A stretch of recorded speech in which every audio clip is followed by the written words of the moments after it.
Bonsoir à tous et bienvenue dans votre journal. Ce mercredi 18 décembre, nous vous proposons une édition riche en informations.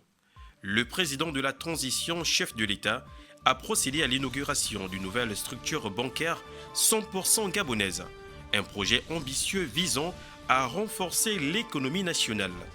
De plus, le Gabon marque une étape importante avec la levée du couvre-feu un an après son instauration, dans un contexte de renouveau et de retour à la norme pour la population. Nous reviendrons également sur la célébration de la Journée mondiale de la langue arabe, un moment pour souligner l'importance de cette langue dans l'islam. Restez avec nous pour plus de détails sur ces sujets et bien d'autres.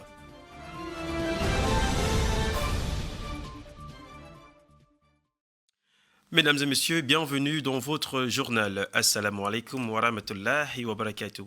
Le président de la transition, chef de l'État, le général de brigade, Brice Clotaire Oligingema, a honoré ce mercredi 18 décembre de sa présence à la cérémonie solennelle d'inauguration de la Banque pour le commerce et l'entrepreneuriat au Gabon. La nouvelle structure bancaire va offrir des produits et services adaptés aux besoins des PME, PMI, les professionnels et particuliers avec un actionnariat privé et public 100% gabonais. Regardons cet élément de la presse présidentielle. Le tissu bancaire gabonais se consolide davantage avec l'ouverture de la Banque du commerce et de l'entrepreneuriat du Gabon. Objectif, accompagner toutes les initiatives privées en matière évidemment entrepreneuriale. La présence du promoteur de cette idée, le chef de l'État Brice Clotaire Oligingema, confirme la solennité de l'événement. La cérémonie inaugurale de ce jour restera à jamais marquée dans les annales de l'histoire de notre pays.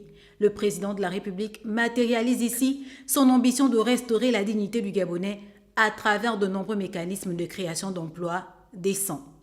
La BCEG est l'incarnation de votre vision éclairée, de votre engagement pour le bien-être des Gabonais. Elle est le fruit d'une volonté politique forte et d'une réponse concrète à un défi crucial, la lutte contre la précarité, en particulier celle qui frappe durement nos jeunes compatriotes. En initiant la création de cette institution bancaire, vous avez choisi de créer un outil destiné à libérer les énergies entrepreneuriales des Gabonaises et des Gabonais, à leur donner les moyens de réussir et à favoriser une prospérité partagée sur l'ensemble du territoire national. La vision d'un Gabon attractif pour les affaires et les investissements se dessine résolument avec un capital de 17 milliards de francs CFA et un actionnariat 100% gabonais. La nouvelle banque cible les émergents et prioritaires. Il s'agit d'un partenariat stratégique pour répondre aux défis économiques actuels et futurs. Fruit d'un partenariat stratégique entre l'État gabonais et le groupe BGFI Bank, doté d'un capital de 17 milliards de francs CFA. La BCEG vient approfondir le paysage financier national. En effet, la BCEG se positionne comme un acteur novateur, avec une mission claire, dynamiser l'économie locale en soutenant les très petites entreprises, les petites et moyennes entreprises, ainsi que les particuliers, en proposant des solutions adaptées, innovantes et résolument tournées vers le digital. La phase protocolaire a laissé place à l'inauguration proprement dite. Coupure du ruban symbolique, visite du siège social de la BCEG avant la présentation des offres de produits et services. Dans la foulée, les premiers souscripteurs ont bénéficié de matériel roulant. Le président de la transition a commencé sa semaine avec un calendrier très chargé. Hier, il a reçu au Palais Rénovation le vice-président des ventes internationales de Boeing Commercial Airplane. Le développement de Fly Gabon par la formation des pilotes et des mécaniciens, les modalités d'acquisition de nouveaux appareils Boeing ainsi que l'ouverture de nouvelles lignes aériennes ont été les principaux axes de leurs échanges. Regardons cet élément avec la presse présidentielle. Les questions de l'aviation et connectivité aérienne, longuement évoquées ici au cabinet du président de la transition. Accompagné des représentants de Fly Gabon, le vice-président des ventes internationales des avions commerciaux de Boeing est venu proposer au chef de l'État son expertise afin d'accompagner cette compagnie. Nous avons échangé sur la mise en place d'une compagnie aérienne nationale. Boeing et la compagnie aérienne vont travailler ensemble pour que Fly Gabon se développe, de telle sorte que la compagnie aérienne desserve plus de destinations.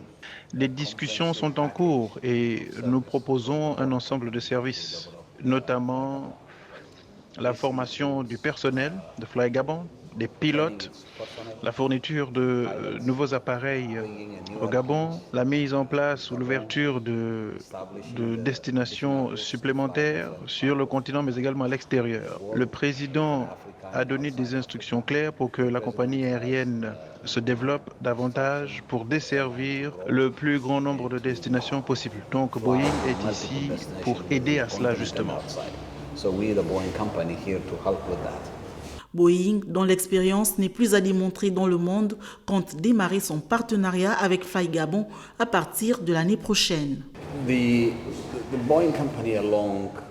La compagnie Boeing a une longue expérience sur le continent africain. Nous venons avec nos meilleures pratiques et notre expérience. Nous allons déployer nos équipes ici au cours du début de l'année prochaine pour que ceux-ci forment le personnel de Fly Gabon. Et au cours des 5-6 années à venir, nous travaillerons ensemble pour que l'équipe de Fly Gabon soit formée à l'opération des appareils de Fly Gabon. Et nous avons bien entendu les instructions du président de la République et nous ferons de notre mieux pour aller vite sur ce chantier-là. Boeing est la plus grande entreprise d'aéronautique au monde et le principal fabricant d'avions de ligne, de systèmes de défense, d'aérospatial et de sécurité. Il offrira ses services à notre pays, une plus-value dans le processus engagé dans ce domaine au Gabon, une démarche qui vise l'acquisition d'une flotte importante. Enfin, les autorités de la transition ont décidé ce mercredi 18 décembre 2024 de lever le couvre-feu en vigueur depuis 475 jours. L'annonce a été faite par le général Félicien Kouy, directeur de cabinet du ministère de la Défense nationale, à travers un communiqué d'une portée nationale. Une mesure prise sous les hautes instructions du président de la transition, le général de brigade Brice Clotaire Oligui Nguema, afin de donner du souffle aux populations et aux opérateurs économiques. Regardons. Communiqué du ministère de la Défense nationale.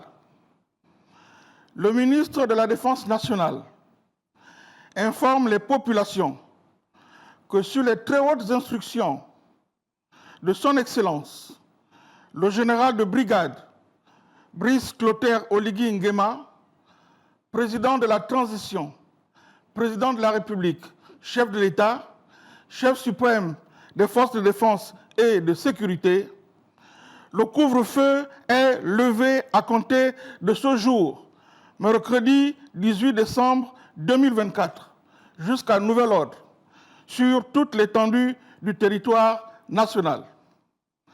Par cette mesure, le président de la transition veut offrir l'opportunité à l'ensemble de ses concitoyens de célébrer les fêtes de fin d'année dans la quiétude, la cohésion et la communion. Cette mesure marque également le souci constant du chef de l'État d'accompagner les opérateurs économiques de tous les secteurs. Par ailleurs, les forces de défense et de sécurité sont appelées à assurer l'ordre et la sécurité dans le respect de l'état de droit. Dans notre société, il n'est pas rare de voir des jeunes apprenants consommer des médicaments détournés tels que les cobolos ou encore se donner à d'autres pratiques de consommation comme le tabac. Pour l'occasion, l'ONG Ibogaïn a mis en place une action ce 18 décembre, une journée de sensibilisation contre l'usage détourné des médicaments et la consommation de drogue. Moment propice pour informer les jeunes sur les conséquences de ce phénomène qui perturbe à terme l'avenir des apprenants. Regardons cet élément avec Marie Alouina. L'Institut national de la poste des technologies, de l'information et de la communication a prêté son cadre à une journée de sensibilisation contre l'usage détourné des médicaments et la consommation des drogues. Ce mercredi 18 décembre 2024, l'initiative de l'ONG Ibogaï vise à éduquer, à aider les jeunes en milieu scolaire et universitaire contre ce fléau. Il y a des médicaments qui au départ ont été mis sur le marché pour un usage spécifique, mais de nos jours sont détournés pour en faire des drogues. Une consommation détournée d'un médicament qui est à l'origine pour une pathologie spécifique devient à une consommation en excès une drogue. Dans le cadre de cette sensibilisation, il existe un numéro vert, le 1421, où il suffit seulement d'appeler et c'est au niveau des Mélènes. Donc il y a un dispositif qui est déjà mis en place pour amener à écouter, parce qu'il est question d'abord d'écouter les enfants qui sont dans cette situation et par la suite mettre tout le processus le processus qu'il faut pour arriver au fin face à la situation. Parce qu'il est question d'amener le jeune ou l'individu qui est dans cette souffrance à y remédier. Cette rencontre du donner et du recevoir a trouvé l'assentiment des étudiants de cet institut. J'ai appris que l'utilisation des drogues et des médicaments, des médicaments de manière illicite n'est pas bon parce qu'on sait qu'un médicament est prescrit d'abord à un malade. Et lorsqu'on prend le médicament sans pour autant être malade, ce qui cause en fait des différents symptômes, comme on peut voir aujourd'hui la jeunesse qui passe leur temps à prendre des tramadol et autres, ce qui fait en sorte que leur organisme rejette ça de manière très différente, ce qui les pousse parfois à aller braquer ou voler. On essaye de s'informer le plus. On est dans un monde qui évolue et où on est souvent, nous, jeunesse, en proie à beaucoup de substances illicites ou même parfois licites, mais on ne sait pas souvent comment les utiliser. Selon les spécialistes, les troubles les plus fréquents sont le début de troubles de l'humeur, de troubles anxiété ou de troubles dépressifs. Mais elle peut également accroître le risque de développer un trouble de santé mentale grave, notamment une psychose. Le kaolin blanc, communément nommé par ses consommateurs le kalaba, du nom d'une argile, est un produit très prisé par la gente féminine. Sa consommation n'est pas sans risque pour la santé, selon certaines sources et des études médicales. Adiza Adamou pour plus de précision dans cet élément. Très prisé par la gente féminine, surtout les femmes enceintes, au fil du temps. Le kalaba est devenu un produit très commercialisé et comestible au Gabon, comme dans bon nombre de pays de l'Afrique centrale. Dans les quartiers de Libreville, cette sorte d'argile blanche est quasi présente sur les étals de commerce. Les femmes en raffolent, certaines en consomment régulièrement et même en grande quantité, ce qui n'est pas sans risque selon les médecins et autres agents de santé. Comme toute chose qui n'est pas censée être consommée, il va avoir des conséquences au niveau de la santé. On peut avoir des anémies. Chez des femmes enceintes, on va avoir des problèmes d'absorption de nutriments pour l'enfant. On va avoir des problèmes même d'absorption intestinale, même des nutriments pour l'individu. C'est-à-dire que tout ce qui est vitamines et autres qui devaient être absorbés par l'organisme quand vous faites votre repas, l'organisme va avoir du mal à le digérer ou à privilégier ces nutriments-là. Donc ces nutriments vont être perdus. L'un des constats même qu'on va voir, c'est que si vous prenez du kalaba, quand vous allez aux toilettes, vous allez sortir le kalaba parce que l'organisme n'est pas destiné à travailler cette substance-là, puisque c'est de l'argile et ce n'est pas de l'argile propre à la consommation. Et déjà qu'on ne sait même pas dans quelles conditions parfois ils ont été retirés de la terre. Si la consommation de kalaba compromet la santé des consommatrices, néanmoins, il peut être utilisé sur la peau comme soin de beauté. Ouvrons la page du calendrier des journées internationales avec la journée internationale des migrants proclamée par l'Organisation des Nations Unies le 4 décembre 2000.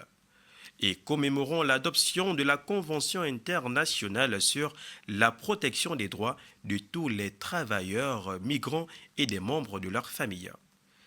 Aujourd'hui, 18 décembre, les États membres de l'ONU célèbrent cette journée autour des sensibilisations afin de dissiper les préjugés contre ces migrants, qui contribuent tout de même dans le domaine économique et social de notre pays.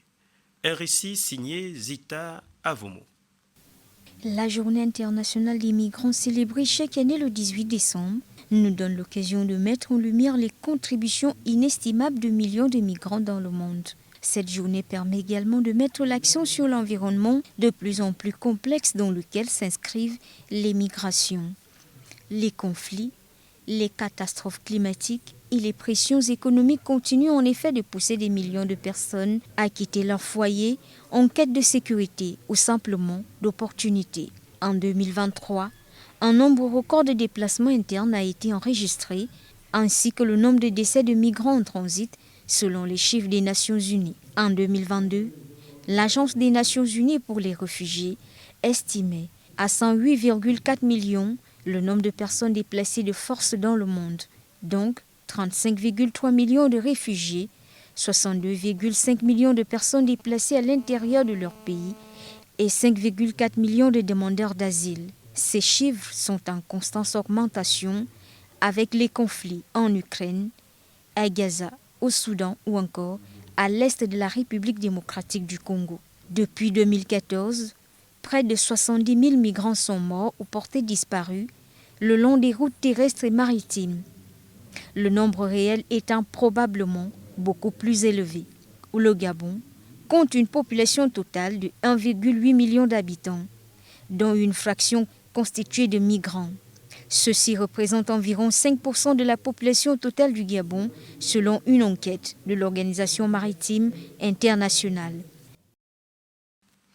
Ensuite, parlons de la journée mondiale de la langue arabe célébrée ce 18 décembre afin de rappeler à l'humanité la place centrale et l'intérêt de cette langue comme un véhicule dans l'expansion de la religion musulmane. Adiza Adamou nous en dit plus. Regardons.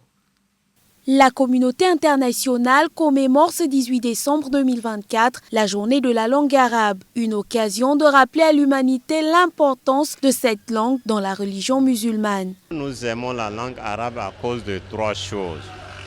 Nous aimons la langue arabe à cause du fait que la langue arabe est la langue et le dialecte du prophète Mohammed sallallahu alayhi wa sallam. Deuxièmement, la langue arabe est la langue du paradis, la langue que tout le monde va parler dans le paradis. Et troisièmement, la langue arabe est la langue du Saint-Coran. Si nous connaissons très bien l'importance du Saint-Coran, nous allons aimer la langue arabe. Dans le paradis, il n'y aura pas une autre langue. Toutes les langues vont disparaître et la seule langue qui sera parlée par tout le monde, que tu l'apprennes ou pas, la seule langue que nous allons parler entre nous et les prophètes, entre nous et les anges, car ce qui va se passer le jour de la résurrection, si on entend bien et on comprend bien comment Allah a décrit le paradis dans le Saint-Coran, on ne fera qu'aimer le Saint-Coran et qu'aimer la langue arabe. La langue arabe est la langue officielle de la religion islamique et de ce fait, l'apprentissage de celle-ci est indispensable à tout musulman. À présent, nous vous proposons de faire un tour d'horizon sur l'actualité internationale avec l'info en bref, signé Zita Avomo. Regardons. Depuis près de 20 mois, la guerre au Soudan a déclenché une catastrophe humanitaire de grande ampleur dans le pays qui touche principalement les femmes et les enfants. Parmi les 12 millions de personnes déplacées figurent des femmes enceintes qui fuient pour sauver leur vie. Ces dernières ne peuvent pas accéder aux services prénatal, d'accouchement ou postnatal en toute sécurité. Selon les données du Fonds des Nations Unies pour la population, environ 2,7 millions de femmes en âge de procréer sont déplacées au Soudan, donc 272 000 femmes enceintes, parmi lesquelles environ 991 000 accoucheront dans les 3 prochains mois. Un attentat à la bombe a coûté la vie mardi au lieutenant-général Igor Kirillov, chef des forces de protection nucléaire, biologique et chimique de l'armée russe. L'explosion causée par un engin dissimulé dans un scooter s'est produite devant l'immeuble où il résidait, alors qu'il partait pour son bureau. Cet acte a également tué son assistant personnel et causé des dégâts importants à l'immeuble. Le groupe Hayat Tahrir al-Sham cherche à ramener la vie en Syrie, en ce qu'elles étaient avant la guerre civile. Le groupe rebelle, qui a orchestré la chute de Bachar al-Assad, continue de diffuser des images d'unité auprès d'une population gravement marquée par des décennies de divisions internes. Vinicius Junior a remporté le prix The Best de joueur de l'année, décerné mardi par la FIFA à Doha. L'attaquant brésilien du Real Madrid, deuxième du Ballon d'Or, derrière le milieu espagnol Rodri, succède à l'Argentin Lionel Messi. De retour au Gabon avec la sensibilisation sur le projet Lyon dans le village voisin au parc des Plateaux. Une équipe conjointe du parc national de Plateaux et de l'ONG internationale Pontera a entrepris une campagne de sensibilisation auprès des résidents autour du parc national des Plateaux Batéké sur la nécessité de réintroduire une famille de lions dans cette aire protégée. Un récit proposé par Guy Madjoupa, notre correspondant. Regardons. Dans le cadre du volet communautaire du projet Restauration de lions dans les plateaux Batéké, l'équipe conjointe de l'ONG Pantera et du Parc national des plateaux Batéké, au terme de l'étude socio-économique, est redescendue sur le terrain pour une nouvelle sensibilisation dans tous les villages proches du parc. Nous avons fait des études socio-économiques. Ensuite, nous avons commencé par des séances de sensibilisation pour leur expliquer le but de la présence de Pantera dans le Haut-Togo et le but du projet de restauration d'une population de lions, pour avoir leur perception et savoir si elles sont d'accord de voir cette espèce emblématique revenir dans leur environnement et particulièrement le parc national des Plateaux Batéké. D'un village à l'autre, les populations curieuses ont cependant affiché leur intérêt pour ce projet Lyon. Très curieuse de savoir comment le projet va se dérouler, de voir un peu le retour de cet animal emblématique. Elles sont très curieuses, mais la peur y demeure quand même. La présence du lion dans les plateaux, une histoire avec des périodes de rupture, mais une vieille histoire. Le lion a toujours été ici, mais je sais qu'en Téké, il y a un nom qui signifie le lion ici. On l'appelle Ngongu. C'est qu'il est là, il a toujours été ici et les gens ont toujours vécu avec le lion. Et comme je disais, sur le plan culturel, il est attaché. Ils sont attachés avec le lion. Donc je ne pense pas que la crainte ou la peur, non, ce n'est pas ça. Ce n'est pas ça.